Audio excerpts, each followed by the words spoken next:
evil lurks in the hearts of men. The shadow knows.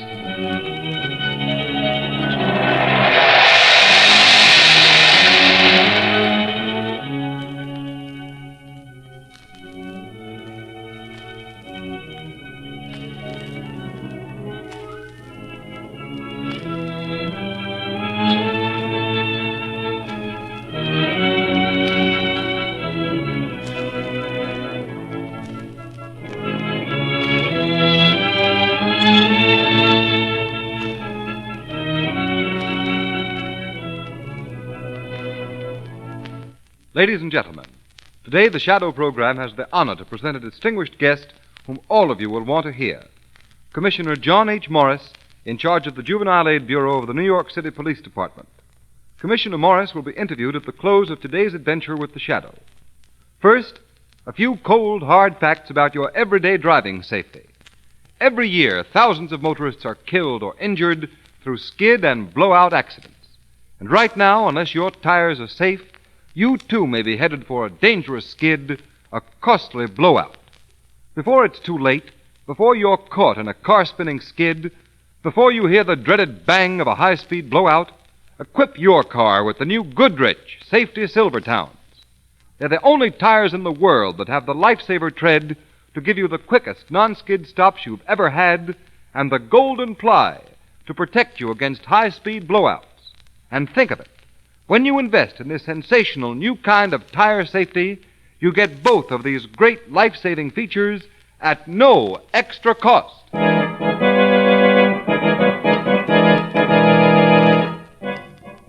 The Shadow, Lamont Cranston, a man of wealth, a student of science, and a master of other people's minds, devotes his life to righting wrongs, protecting the innocent, and punishing the guilty. Cranston is known to the underworld as the Shadow. Never seen, only heard, his true identity is known only to his constant friend and aide, Margo Lane. Today's story, the Reincarnation of Michael.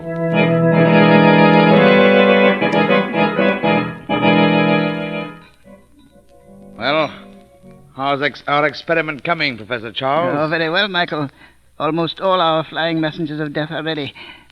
See these cages filled with mosquitoes? Good. I've taken pains that my guests won't disturb you. Yeah, well, they do. Can't open the window for a breath of air, but there they are, chattering like monkeys. I wish you'd stay away from that window. Someone might see you. Let them. They'll never have a chance to tell anyone what they've seen. These friends of yours. Friends? I have no friends. I hate my guests. We'll make them suffer, Michael. Suffer as I've suffered. Those parasites hang around me because I'm Michael Welsh, the millionaire. Every one of them is an enemy. One sold me faulty stock. Mrs. Bell borrows money and fails to pay it back. The third, a girl, might have been my wife, but she wouldn't listen to me. Never put faith in human nature. That was my mistake. I don't. Every one of those people has done me wrong. They will pay for it. Fine. I will enjoy that. I was a great scientist once, working to save humanity. When the fever struck me down, humanity shrugged its shoulders. Now I work for revenge. Professor Charles, in another age, they wouldn't have dared treat me with such insolence. Another age? Yes. The 12th century knew how to deal with those who are insulting. In those days, I had much less trouble. You had much less trouble? That is, men in my position had much less trouble repaying a false friend. There were no police then. There are none here on your estate. In this house, you are the law. Yes, I'm aware of that. Don't let anyone in here. Don't worry. Michael Wells. Michael, are you in there? It's Mrs. Bell. Well, whoever she is, keep her out of here. All right, Professor. Coming, Mrs. Bell. Oh, there you are, Michael. Yes, Mrs. Bell. Oh, I've never been in this room. Is anyone in there? No. No one. Oh, well, can't I go in? There's nothing for you to see. You wanted me? Oh, yes, indeed. I nearly forgot. Guess who just arrived? Why, I don't know. All my guests are here already. But these two are friends of mine. They heard I was staying here and dropped over for a chat. Oh, I knew you'd enjoy meeting them. Margo Lane's such a lovely girl. And young Mr. Cranston knows all about art and old things, just like you, Michael. What? A learned man and a young girl. The same two who came before. The pattern never changes. I beg your pardon? Oh, nothing. They're out on the terrace. What did you say their names were? Margo Lane and Mr. Cranston, Lamont Cranston. Let us go and meet them. I think I'm going to enjoy entertaining these two friends of yours.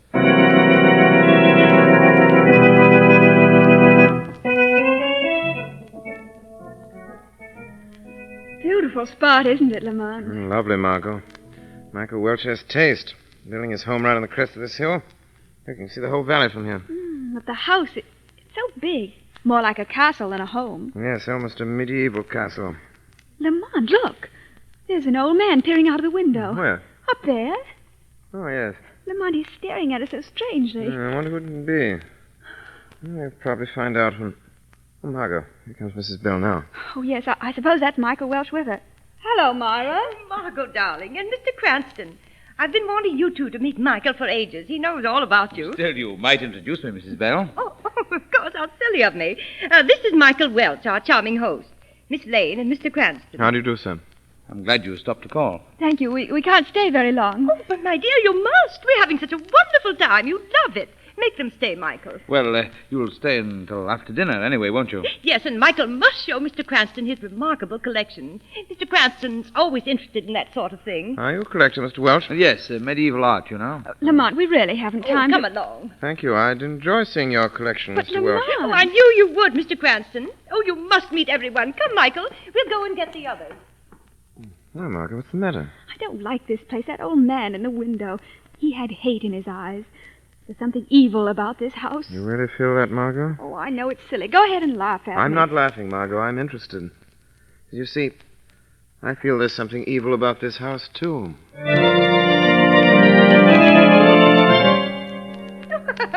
Isn't this the funniest story you ever heard, Mr. Cranston? Very amusing.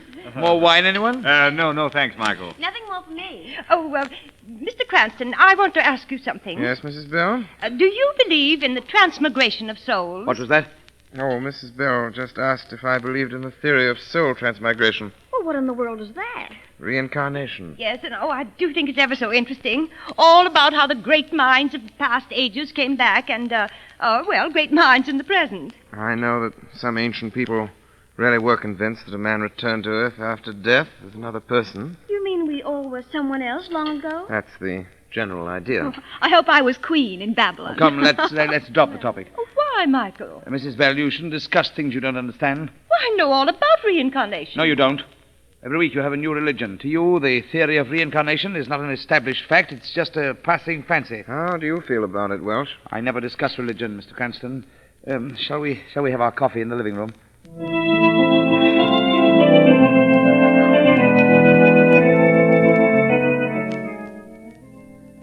Oh, there you are, Lamont. Have you seen our host? We really ought to be going. I think Michael Welch went to the library a while ago. By the way, where have you been since we had our coffee? I was just wandering around looking for the old gentleman we saw peering out the window. Oh, did you find him? No, he's certainly not one of the guests. Here's the library. Oh, Mr. Welch. What's that? Look out, you'll wreck the book slamming it shut like that. Oh, it's you. Oh, I'm sorry we disturbed you while you were reading. Oh, it's nothing important.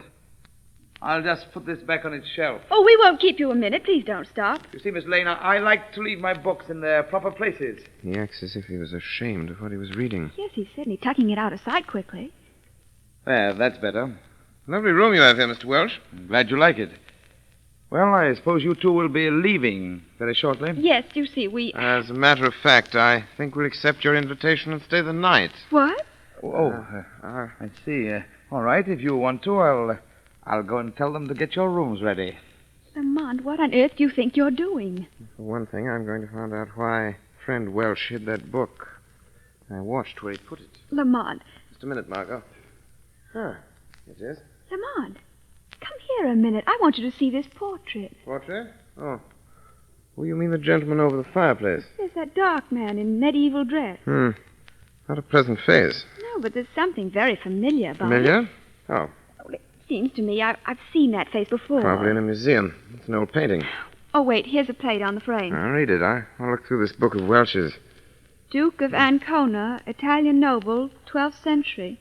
Now, I don't recall the name. Nobody ever remembers history lessons. I'd swear I'd seen those eyes on a living person. It's been pretty old, about 800 years. No, it looks like someone I know, but I just can't place the man. Speaking of age, it's a rare old volume. The book Mr. Welsh was ashamed of? What is it? Yeah, an old Italian history. Very interesting. Oh. Let's see. It's about the place where Welsh had the book open, right here. Yes, somebody's thumbed this page well. This is strange. What? It's a story about your boyfriend over the fireplace. The man in the portrait? Yes, Michael, Duke of Ancona. Bloodthirsty gentleman, the Duke. Even for the Middle Ages. Those medieval soldiers were butchers. Duke of Ancona was more subtle than that, Margot. This tells how he invited a party of friends to his castle, locked them in, and introduced the plague among them. But why? The writer says the Duke was avenging an insult. Did he get his revenge? Yes, with 2 more deaths than he expected. 2 extra victims? Yes, he hadn't planned on those 2, had nothing against them, a learned man and a young girl. Fortunately, they sought refuge in the Duke's castle from a storm. And ran into a murder plot. Exactly. The Duke tried to get them to leave, but when they wouldn't, their host went ahead with his plan. 2 hopeless victims perished with the others. I'm glad it was a long time ago, Lamont. 12th century. What's this in a leather folder? Lamont, Yes? look, a photo of Michael Welsh in his youth. Why, it's exactly like... Like the portrait of the Duke of Ancona. I knew I'd seen that face. Michael Welsh looks like the Duke. Let me have it. Yes, they're very much alike. Welsh is older now and grayer. That's why I didn't see the likeness before. Margot. Do you see what this means? What? Why, no. By a twist of fate, although they're not related, Michael Welsh is a physical duplicate of Michael, Duke of Ancona, who lived in the 12th century. You mean And he thinks... Welsh believes he is the Duke himself reincarnated. He's made a study of it in the Duke's history until he believes it. In his manner when we're discussing reincarnation at the dinner table, I'm sure he really believes it. You see, the present circumstances here are parallel to those at the time of the historic tragedy. This is a party. Yes? The guests are all his friends except 2. You and me. Oh, the same as the story. It's so similar. Oh, Isn't it amusing, Margot? We're the 2 unexpected guests, man and woman. Welsh tried to get us to leave. yes. But we stayed. We followed the pattern of the tale of the Duke in the 12th century. Same situation 8 centuries later. The question is, how far does Michael Welsh mean to imitate the Duke of Ancona? Are we all in danger? But, Lamont, that's fantastic. I've got to find out, Margot. But how? By watching Michael Welsh tonight as the shadow. Going to investigate this house and find out exactly how Michael Welsh intends to reenact the old tragedy. His belief that he is the reincarnated soul of the Duke of Ancona.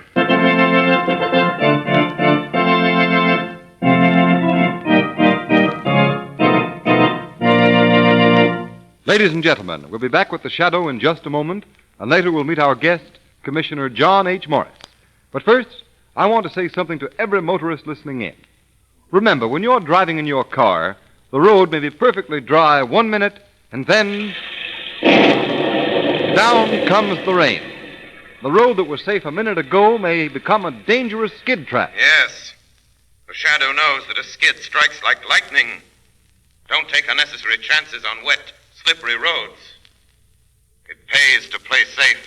Before you experience that pit-of-the-stomach feeling when the car you're driving skids wildly over a wet, slippery road, equip your car with new Goodrich Safety Silvertowns with the Lifesaver Tread.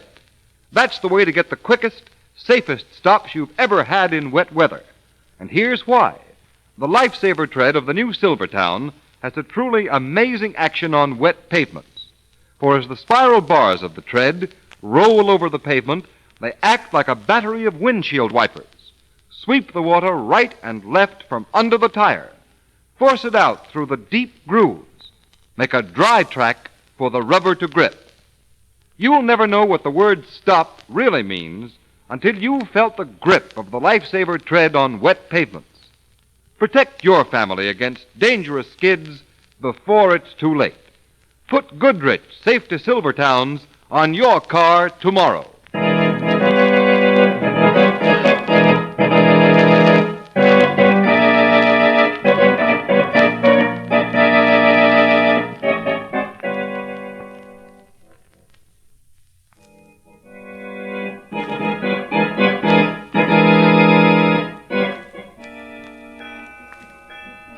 2:00, Mr. Welch. Time for me to get going. Good.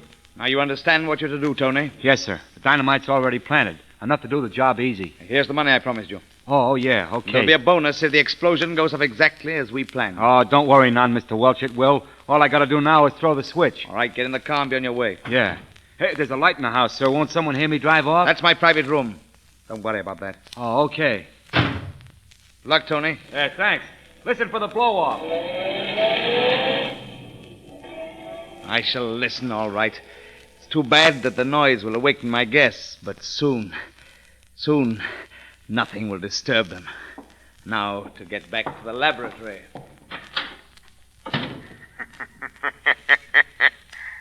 So you are planning something, Michael Welch. Still following the pattern set by the Duke of Ancona. The shadow must visit that private room. But first, I must warn Margo on the shortwave radio.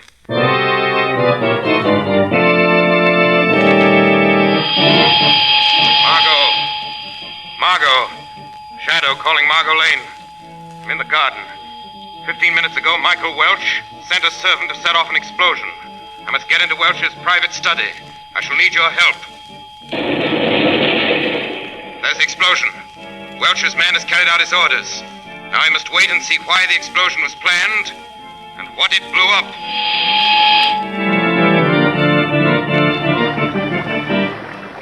Look at all that water there. Well, my The whole goodness. valley's being flooded.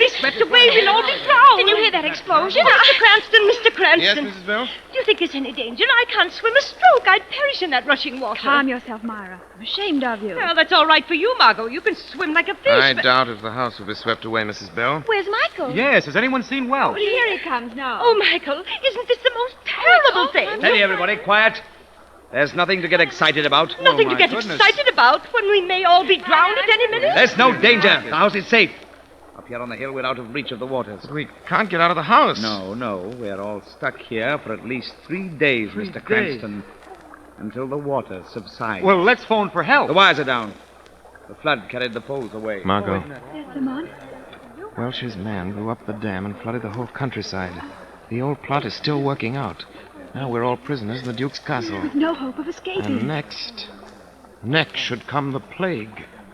Oh, well, that's just the limit. Mosquitoes. What's the matter, Myra? A mosquito bit me. That's the last straw. Margot, I think Welch is going back to his private room. Yes, Lamont. Stay with the guests. The shadow must follow him.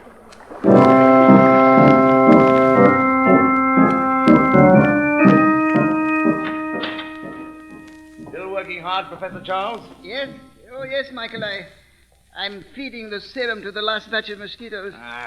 What was that, sir? Door stuck for a second. Oh, there it is. The deadly mosquito I let loose in the hall just bit one of my guests. A lady. The lady will be sick very shortly. Yes. And then, when the time is ripe, we'll let loose all the mosquitoes in the laboratory and add a new game to our weekend party. There are over 10 screen boxes of mosquitoes, all filled with germs, ready for your guests. Good. Now they're trapped by the flood outside, they can't run away. Now we'll have our revenge. My dear Professor Charles, my revenge is written in history. No one can change the course of events. It was all predestined centuries ago. You can let loose the other mosquitoes as soon as it's light. I want to see them swarming through the house. Yes, all will be ready. Take good care of our winged pets. What are you feeding those mosquitoes, Professor Charles? What? What is it that will be let loose on the guests in this house? Who talked? Where are you? I am here, Professor Charles. I am the shadow. But where? It's just a voice. I can't see. I am here even if you can't see me. And I warn you, the mad plot of Michael Welch cannot succeed. You and he will be punished for your crime. I don't know what you're talking about. Don't lie. What germs are you feeding all those mosquitoes? Go away. I'm an old man. For a moment you frightened me with your strange voice. But I'm too old for fear. Too old for everything but revenge. No one shall rob me of that. Yes, old man, someone will. The shadow.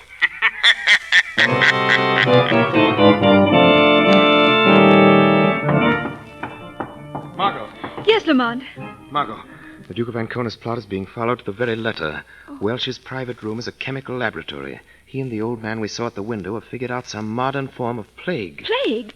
I wonder if that's what's wrong with Mrs. Bell. Is she ill? Yes, I was hurrying to her with this medicine. I wish you'd take a look at I will. her. What seems to be the matter? I don't know. She's running a fearfully high fever, and she's such a strange color. Strange color. Quick, I must see her. Well, her room's right down here. Hurry, Margo. If my guess is right, Welch's form of plague is as deadly as the Duke of Ancona's. Wait, I'll open the door. Is that you, Margo? Oh, I'm so sick. It's all right, Mrs. Bell. Shut the door. I've seen enough. Lamont, what is it? Yellow fever, Margo. Oh. We must destroy those mosquitoes in the laboratory. Michael Welch thinks that he is the Duke of Ancona, reincarnated. He plans to repeat the tragedy of centuries ago and infect every guest in this house with the disease. Come, Margo, we must hurry.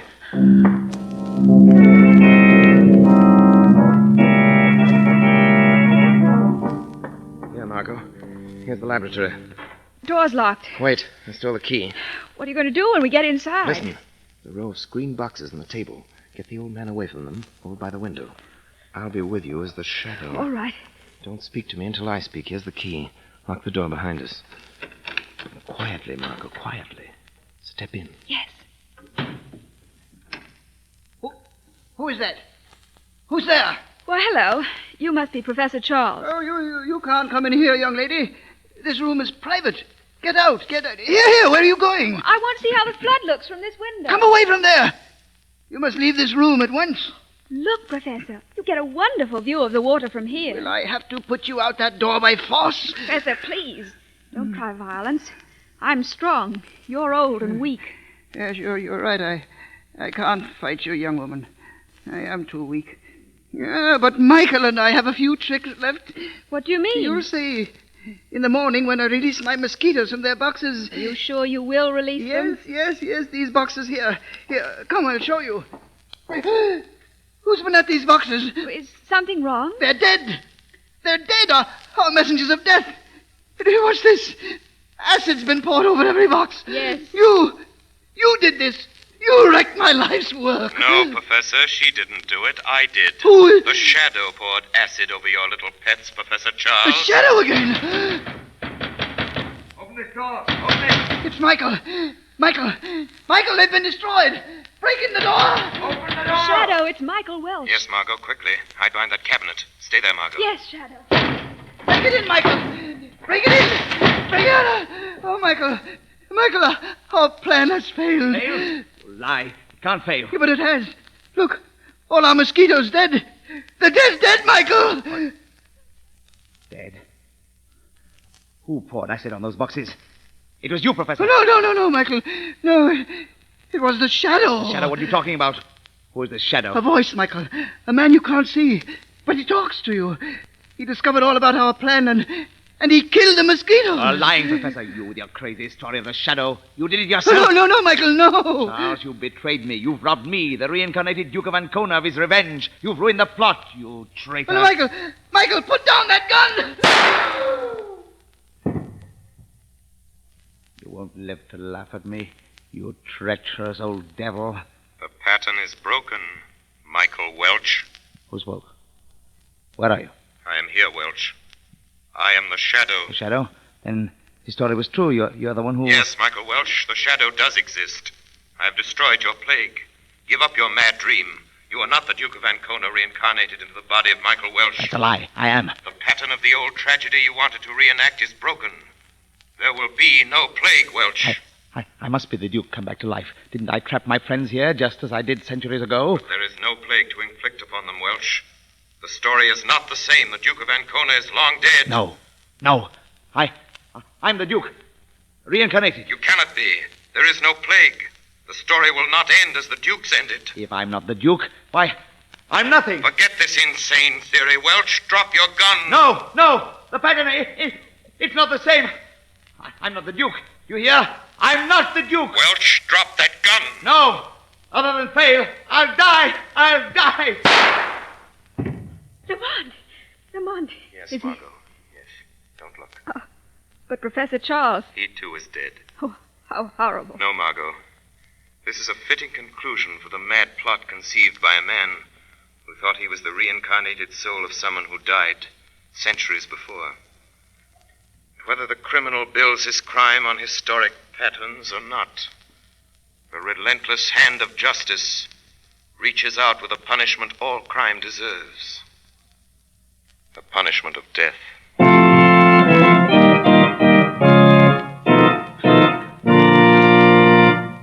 And now, ladies and gentlemen, the Shadow program has the honor and privilege of presenting to you today's distinguished guest. He is Commissioner John H. Morris, in charge of the Juvenile Aid Bureau of the New York City Police Department. Commissioner Morris. Thank you.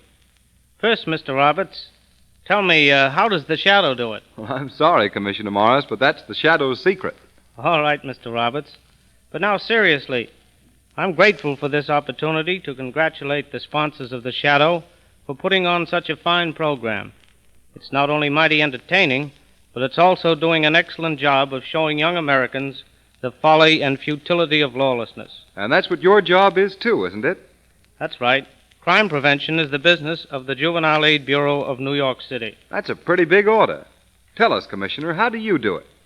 In brief, by putting into operation measures for the rehabilitation and adequate social treatment of juvenile delinquents, and instilling in boys and girls a respect for law and appreciation of good citizenship. Well, tell us, Commissioner, how do the children react to this plan? They love it. Our 120 Police Athletic League supervised play streets and play centers boil with activity from morning till night. And that's not all. In addition, the League has made the police department uniform a symbol of friendship between those men who wear it and every member of the PAL. Thank you very much, Commissioner Morris. I'm sure everyone listening enjoyed hearing your opinion on this topic of such vital interest to us all.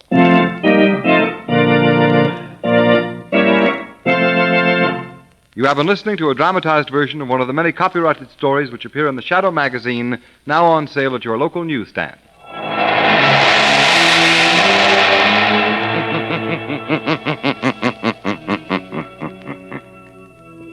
The weed of crime bears bitter fruit. Crime does not pay. The Shadow knows. All the characters and all the places named are fictitious. Any similarity to persons living or dead is purely coincidental.